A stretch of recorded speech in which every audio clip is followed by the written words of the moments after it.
চলচ্চিত্র নির্মাতা লোকেশ কনাগরাজ পরিচালিত বহুল প্রতীক্ষিত সিনেমা কুলি, যে সিনেমার প্রধান চরিত্রে অভিনয় করেছেন দক্ষিণের সুপারস্টার রজনীকান্ত।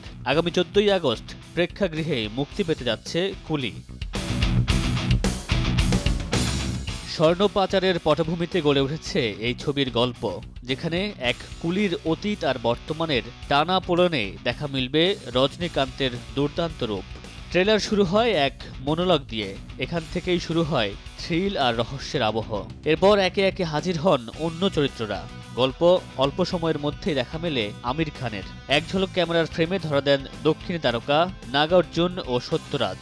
সবার মাঝে এক অদৃশ্য যোগসূত্র, একজন কুলি।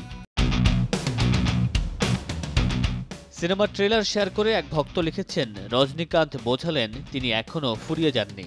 আরেক ভক্ত লিখেছেন, লোকেশ আর রজনীকান্ত যখন একসঙ্গে হন কি হতে পারে সেটার আভাস পাওয়া যাচ্ছে।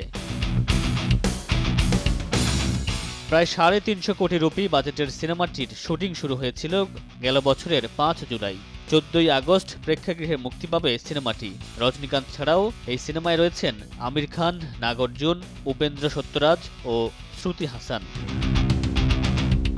মামুনুর রশিদ পনেল, সময় সংবাদ।